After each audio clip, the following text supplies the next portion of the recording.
മോഹിനിയാട്ടത്തെ ലോകവേദിയിൽ അവതരിപ്പിച്ച പ്രതിഭ ശ്രീമതി കലാമണ്ഡലം വിമല മേനോൻ, പത്മശ്രീ ജേതാവ് 2026. ശ്രീ പത്മനാഭൻ പള്ളി കൊള്ളുന്ന പാലാഴി പോലെ തന്നെ അനന്തമാണ് കലയും. കലാപാരമ്പര്യമുള്ള ഒരു കുടുംബത്തിൽ ജനിച്ച ഗുരു കലാമണ്ഡലം വിമല മേനോൻ നൃത്തം ആഭിജാതരായ സ്ത്രീകൾക്ക് ചേർന്നതല്ല എന്ന ചിന്താഗതിയുള്ള കാലത്താണ് വളർന്നത്. തന്റെ 10ാമത്തെ വയസ്സിൽ മഹാകവി വള്ളത്തോൾ നാരായണ മേനോനെ കണ്ടുമുട്ടിയ അവർ അദ്ദേഹത്തിന്റെ പ്രേരണയാൽ കലാമണ്ഡലത്തിൽ ചേർന്നു. സമൂഹത്തിന്റെ എതിർപ്പുകളെ അവഗണിച്ച് കലാമണ്ഡലത്തിൽ നൃത്തം അഭ്യസിക്കാൻ ആരംഭിച്ച അവർ താമസിയാതെ ആ കലയെ പ്രണയിക്കാൻ ആരംഭിച്ചു. മോഹിനിയാട്ടമായിരുന്നു തന്റെ ലോകമെങ്കിലും അവർ ഭരതനാട്യത്തിലും കുച്ചിപ്പുടിയിലും പ്രാവീണ്യം നേടുകയും കുച്ചിപ്പുടിയെ കേരളത്തിൽ എത്തിക്കുകയും ചെയ്തു.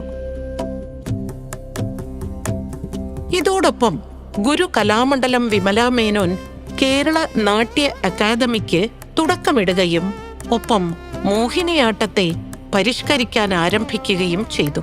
മോഹിനിയാട്ടത്തിൽ ഏകാംഗ നടന രൂപത്തിലുപരി സംഘനടനത്തിന്റെ സാധ്യതകൾ കണ്ടെത്തി.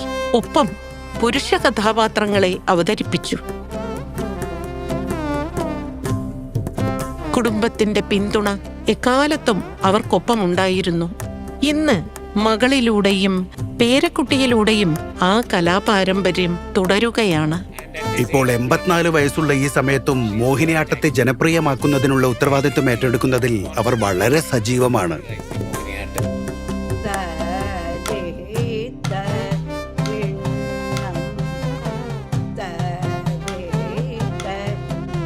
പത്മനാഭനെ സ്തുതിച്ചുകൊണ്ടുള്ള ആ ശ്ലോകങ്ങളുടെ അഭിനയവും അതൊക്കെ വന്നതോടുകൂടി എനിക്ക് കൂടുതൽ പ്രാധാന്യവും കിട്ടി. എനിക്കതിലൊരു സംതൃപ്തിയും കിട്ടി.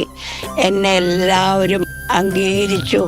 10,000-ത്തിലധികം ശിഷ്യരിലൂടെ നൃത്തത്തിന്റെ യശസ് ലോകമെങ്ങും പ്രകാശിപ്പിക്കുകയാണ് ഗുരു കലാമണ്ഡലം വിമല മേനോൻ. ഇന്ന് നമ്മൾ നിലവിൽ കാണുന്ന മോഹിനിയാട്ടത്തിലെ ആഢ്യാഭരണ വേഷവിധാനങ്ങൾ രൂപകൽപ്പന ചെയ്തിരിക്കുന്നത് കലാമണ്ഡലം വിമല മേനോൻ എന്ന എന്റെ അമ്മയാണ്. കേരളത്തിന്റെ തനതായ വാദ്യോപകരണങ്ങൾ മോഹിനിയാട്ടത്തിലേക്ക് കൂട്ടിയിണക്കിയതും അവരാണ്. 7 പതിറ്റാണ്ടോളം നീണ്ട കലാജീവിതത്തിലൂടെ അവർ മോഹിനിയാട്ടത്തിന് നൽകിയ സംഭാവനകൾ ശരിക്കും കേരളത്തിനേകിയ മാതൃവാത്സല്യം തന്നെയാണ്. ശ്രീമതി കലാമണ്ഡലം വിമല മേനോൻ, പത്മശ്രീ ജേതാവ് 2026.